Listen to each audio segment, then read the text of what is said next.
Here with me to discuss all of this is cardiologist and the chief scientific officer at the Wellness Company, Dr. Peter McCullough. Doctor, nice to see you today, but I want to start with one question, Doctor. Very simple. You just heard Josh Hawley. Let me ask you the question. Can men get pregnant? No. And that's the answers we should hear from any doctor who goes to Capitol Hill or gets into an exam room with patients. Doctors who hesitate on this have developed a mass delusion, Steve. Biological males or men cannot get pregnant. And it's comments like that that has the public dropping their trust in the medical establishment. I hope it can be quickly corrected. Can women get prostate cancer? No. Biological females, women, cannot get prostate cancer. So we have the same sets of answers. And you know, the sad thing we don't see on Capitol Hill is bringing in doctors with sanity to oppose the insanity and have the public begin to get back on course. You know, what's remarkable to me when I heard her testify and dodge the question and dodge the question, refuse, that went on for 5.5 minutes. And we can only show you a little clip of that. She's an OBGYN. She delivers babies, and she refuses to answer the question. When ideology overcomes everything else, it's dangerous for medicine, isn't it? It is. It's frankly dangerous. You know, I've testified 5 times in front of the Senate. I've been in her seat.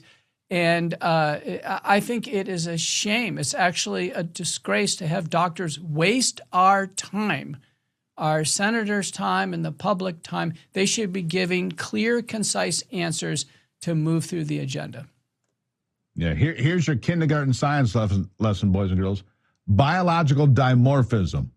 There are differences between the male of the species and the female of the species. All right, enough of that. Let's move on to the food pyramid, which I, by the way, have ignored my entire life because I thought it was wrong. I think eating 11 servings of pasta and grain a day probably going to make you fat. So let's go back to more protein, more nutrition rich. Get rid of the processed foods. I mean, this is a pretty good thing, isn't it? It is. You know, I haven't thought about the food pyramid since elementary school, Steve. But to flip it upside down and outline. It's along the lines of my brief dietary advice I've given for many decades. We need high-quality sources of protein in this order: fish, beans, nuts, egg whites, non-fat dairy, and then occasional chicken and beef, and fresh fruits and vegetables unlimited. I think where I differ is, the fat that's in red meat and in whole dairy and butter, what have you, it's non-essential. It directly leads to cholesterol production, and it makes people fat. So I think his upside-down pyramid is fine. We just need to X out about 6 things at the upper left corner.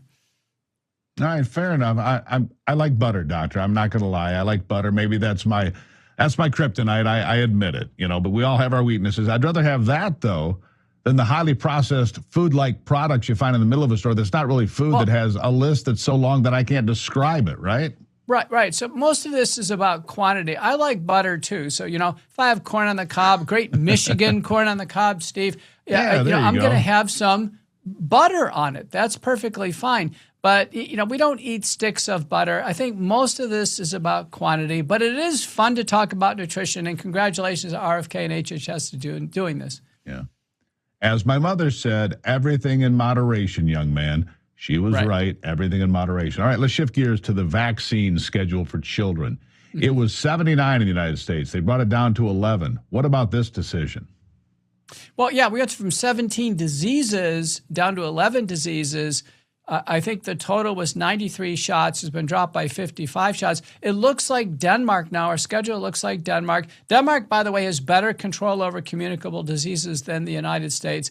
The McCullough Foundation, in our report on autism spectrum disorder, markedly influenced the CDC and Trump and Jim O'Neill in making these changes. It was almost right on, our lines. So we're, glad to see that we're having a big input. But we need to get to where Florida is, and that is no school requirements or employment requirements for vaccination. It should be a personal choice between the patient, the child, the parents, and the doctor. But you get these people on the other side, the naysayers, that say, well, look, we've got 200 cases of measles. You had 200 cases of measles, and so we have to panic. You don't panic. I don't panic. It's like when I had the measles, I stayed home for a couple of days and watched Price is Right. I won the Showcase Showdown. I mean, so come on. The fatality rate of measles is not exactly zero, but it's not far off, is it? Well, it should be zero now, Steve, with good treatment. We have immunoglobulin for contacts, vitamin A protocols, steroids, secondary antibiotics. It should be zero or close to zero, like it is for any other infectious disease. But no, we shouldn't be closing down airports because of a case of measles. You know, many countries don't vaccinate for it. There's about 600,000 cases worldwide, Steve, 600,000 cases. So a couple of thousand in the United States, it just should not make the news. All right. So overall, then, the decisions made by the Health and Human Services Department, led by Bobby Kennedy, for the most part, you seem to like it. But let me ask you about this. What about the studies into things like methylene blue? More studies. What else would you like to see done out there to improve our health even further? Well, National Institutes of Health absolutely positively needs to study the SARS-CoV-2 spike protein from the infection and the vaccine in long COVID and vaccine injury syndromes. It's a big missing piece to the research agenda. We absolutely need to see that. We need to see innovative approaches to cancer. You know, there are anti-parasitic drugs that are very promising. There should be a big NIH investment there. And then items like methylene blue and topical peptides. You know, one of the greatest applications in the Wellness Company product is TheraBlue, which is a topically applied twice a day product to help relieve joint pain and stiffness. These are the types of things we should see tested in government trials. We still haven't seen it yet. Now, they're a year on the job, but we need to keep up continued pressure. Yeah, at the Wellness Company, they set the gold standard for kits like the one I have in my hand for antivirals, antiparasitics, all sorts of things. TheraBlue, also another great product. You're working every day, doctor, to make us healthier. We appreciate it. Thank you for being here. Thank you. And if you want to know more about all these great products from the Wellness Company and people like Dr. Peter McCullough, go to twc.health/voice today and order.